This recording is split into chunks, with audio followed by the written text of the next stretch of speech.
So joining me now is Rebecca Walser, president of Walser Wealth Management. Rebecca, it's great to see you. And based on what we heard from the Fed chair this afternoon, how would you advise Americans take steps to financially prepare themselves? Well, I think it depends on their income situation, right? If they're still working and their job is pretty secure, although obviously recession could change all of that for all of us, but if their job is pretty secure, they need to start to look at what are the expenses that are just, disposable income expenses that I could get rid of. I suggest everyone go and literally pull their bank statement. Everything is electronic now, Kristen. We don't always even look at what's coming out of our account on a monthly basis.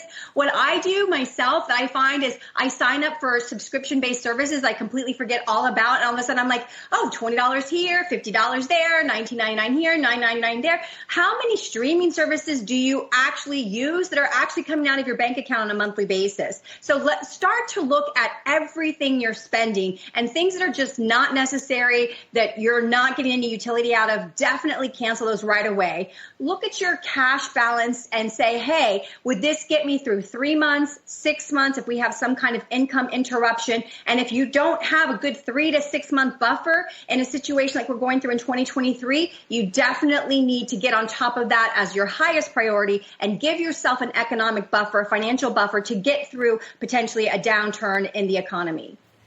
Rebecca, as people look at their income, right, obviously they might have money in savings. They might have money in the stock market as well. I know you follow the stock market closely, so let's talk about money in stocks for anyone who is stress testing their own income. What would be the way to approach a portfolio, a brokerage account of investments? I think the biggest challenge that we have right now in a potential recessionary time frame, and I do expect this market to get really crazy in 2023, so just brace yourself.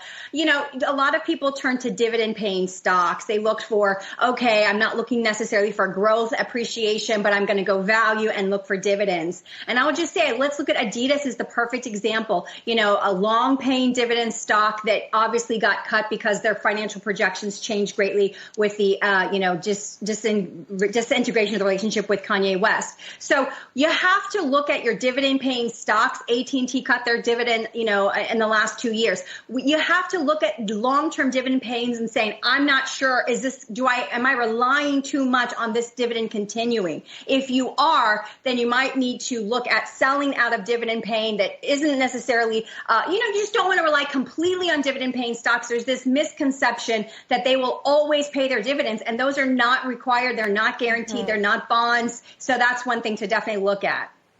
Okay, what about where to park your money, right? There's a generic savings account, a high-yield savings account, a CD for money, Rebecca, that people have at a bank. What's the best way to look at possibly diversifying those funds?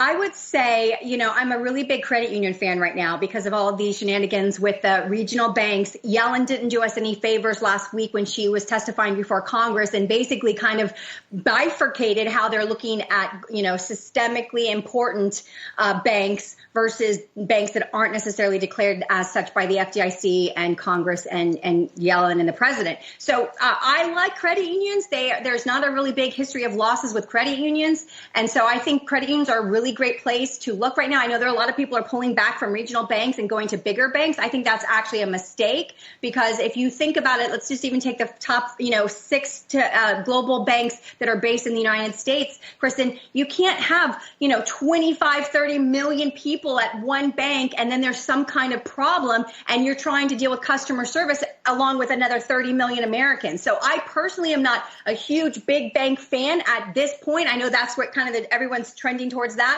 And I just disagree. I think Rebecca, stay with the regionals. Okay, we're out of time. Thank you, as always, Rebecca Walser, president of Walser Wealth Management.